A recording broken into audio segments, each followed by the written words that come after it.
Hey guys, it's March, and you're listening to Hola Bichola, Queen of the Rings.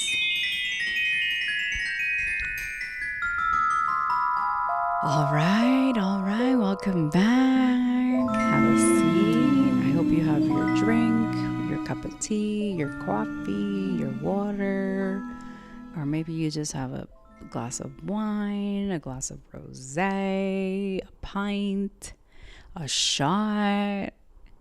Welcome back to Queen of the Rings, where I, March, your host, recap The Rings of Power on Amazon Prime.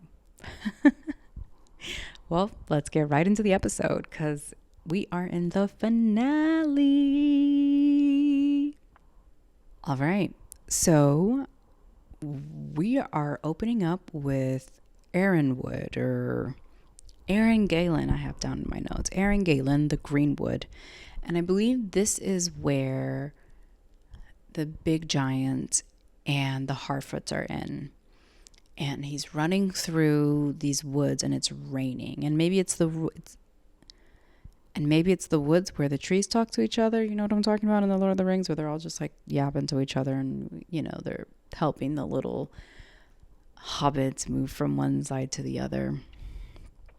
And he's chasing this apple and it's like rolling. And I believe it's a Harfoot who, little do we know, is a little Nori, making him chase her so that they can get to a safe spot. And then we cut quickly to Galadriel on a horseback, and she has someone behind her. And I'm just thinking, like, it's Isildur. He has survived. He won death. And little do we know, it's Elrond. Oh, Elrond. It is Halbrand with her, which we all know Halbrand is her true love. Always has, always will be. And she's taking him to where she's from, with all the other elves, and Elrond is there.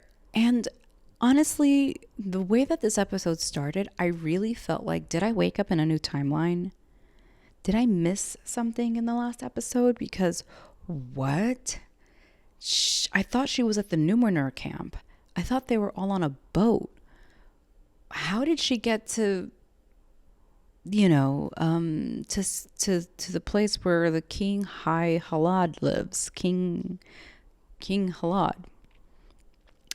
And I have questions. Elrond has questions. Who is Halbrand? How did he get here? Why is Galadriel here? Why did he send her off into a boat to yeet herself? And yeah, I too would be upset with you if you were to go forcibly send me to a boat to go die, because you guys were upset that I asked for some soldiers. Yeah, I would be mad at you too, Elrond. Like, this is a time where you should be apologizing instead of being like, I shouldn't have sent you. Just say you're sorry. That's what you do. But, whatever. So yeah, we're just like, y'all are being very quick to tie these loose ends. Tie the loose ends. That's what I've been trying to say. And so now we see Halbrand, who's awakened from his wounds, and he's talking to Celebrimbor. And turns out, I guess he's the artist. And I'm just so shocked that Halbrand is already up and having a conversation. Anyway, he also seems to know who Celebrimbor is and very like fangirling over him. I thought that was really cute. And now we find ourselves with the king in the bed. And for any of you who listen to my House of the Dragon episodes, or Casa of the Dragon, you would know that the king is also in bed. The king is also on his last leg. I didn't think that I would be recapping 2 shows back to back with kings on their deathbeds, but we've jumped timelines, so what do I know in this timeline? And Farazan and his speeches, and he's yapping away and he's talking to everybody in this room, and he's asking if they would paint the king on his deathbed to get the most precious looking picture of him. And then suddenly he breaks into a prophecy to the person he's speaking to, which is that random girl who was talking to Farazan's son. That was a mouthful. And suddenly this girl's to be queen. She is so random. Do you guys remember when we used to say, like, oh, that person is so random? No, like, she is so random. Like, where did she come from? Not like random in thought, just like a random person. They literally picked her off the street. Like, I don't know how she got here. And now we're with the High King from where the High King is. And they're having the beginning discussions of basically the making of the ring. And the king's like, no, you need to leave this place and literally never come back. You are not welcomed here with your stupid idea, you stupid, stupid person. And I just thought, what an ungrateful ass king. I hope you die first. So, yeah. Why would you send the people away who are literally trying to help? That is so strange. You might not be the king, and maybe you've been possessed by Sauron. I don't know. I couldn't imagine that you would send someone away who's literally trying to help, especially an artist, a well-known artist in the region. And then we find ourselves with Halbrand and Galadriel and having their moments in love in this like little hallway. And now we're back at the Harfoots, and it turns out that the giant is actually a master. A master of what? And he's basically coming to the realization that he is like this mythical, magical creature. And then I thought, is he Sauron? Is this finally Sauron? Has Sauron been with the Harfoots this whole time? But no, it turns out that he's actually Ishtar. I'm gonna get these names right, I promise you. But no, it turns out that he's actually a good guy. He's a wizard. And yeah, he made those evil demons go away. And then we find ourselves back with the boat and the wig and the queen who is blind. This is what I'm saying. Are we in a new timeline? When did she become blind? Okay, I remember in the last before last episode where she was wearing a band in her, you know, like a bandana around her eyes. And I just thought that maybe she was channeling. Was that just like crazy of me to think that maybe she was channeling? I thought she was channeling. Because I thought maybe she's like looking for sight, looking for a vision with her eyes closed. But no, she was blind. So she's blind. And then they're finally arriving back at Numenor. And well, King Daddy dead. He is gone. So yeah, that was probably, I don't know, momentous, I suppose. And then we find ourselves with Galadriel, who has that stupid look on her face. I don't like to talk about women this way. I don't like to talk about women this way because I support women, but I don't understand why she has that look on her face where she looks confused, disgusted, angered, scared, but mostly confused. Like she's almost gonna figure something out.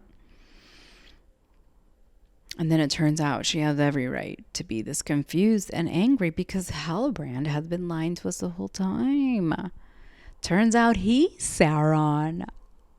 Can you believe this? And then they have their whole montage of other moments in love, which it makes sense. They're kind of like dark together. And did we learn that maybe her brother was also kissed by Sauron, touched by the darkness? Well, I would say so. I don't know if that's Sauron twisting the things in her mind, but I mean, she did make all those decisions. I don't think Sauron, Halbrand made her do anything. She was kind of like doing the most. So then, Sauron's basically like, I'm in love with you and we're meant to be together, be my queen and we will rule. And she was like, oh, we will terrorize. And he's like, no, we will rule. And she's like, I will never rule with you because I'm not a tyrant. And which I kind of think that's a big mistake. I really think that she should have gone with Halbrand because there was real chemistry there, one. And two, y'all are both kind of dark in general. So you both have the power to do so. You should do it. And in the meantime,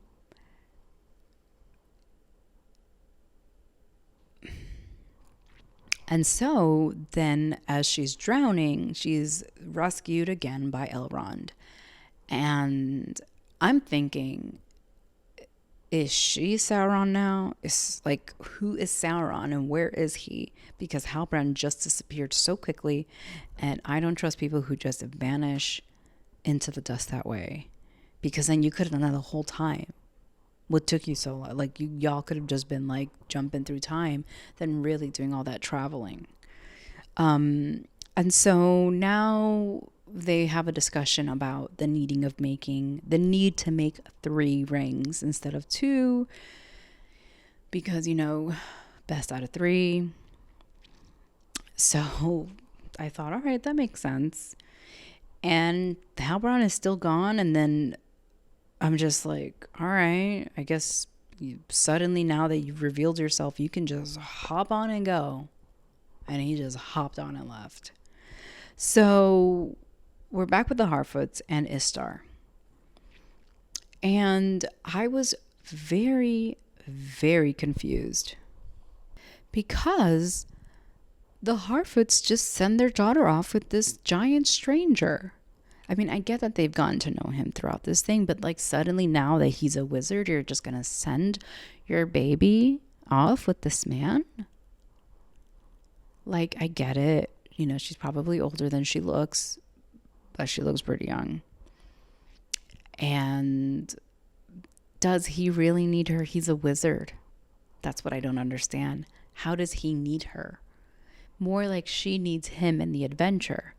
But to send your daughter off with some random person, I don't know. I mean, it really, really made me so uncomfortable, like I really struggled in this moment. I just thought, like, how do you know when it's the right time to send your kid off? How do you know when they're ready? Not necessarily how do you know when they're ready. How do you know when you're ready? And are you ever ready? And why did you send your daughter off?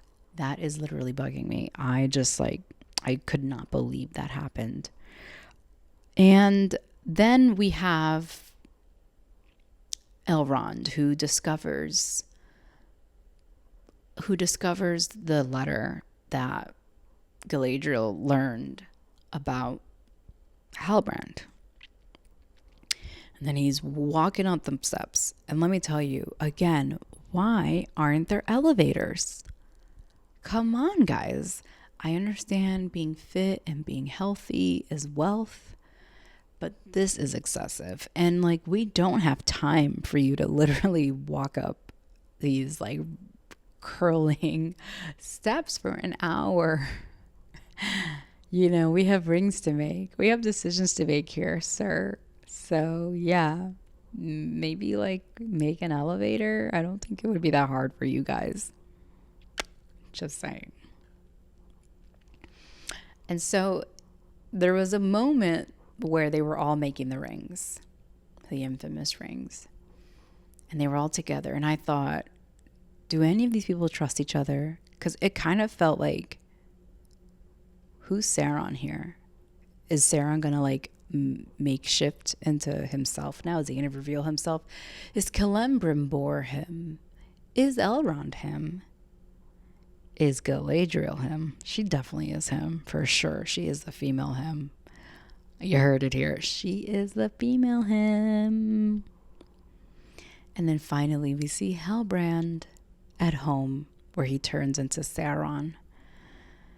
And well, y'all, that is the season. Oh my God. 8 episodes. 8 funny ass episodes. I just want to say thank you so much for sticking with me and listening with me and watching with me throughout these last 8 episodes. It's been such a wild and fun ride. And, you know, if you guys want to discuss this a little bit further, feel free to hit me up on hbxpod@gmail. If you want to talk to me on the socials, hit me up on hbxpod on Instagram. And you can find me on TikTok under Hola Bichola. And until next time, adios.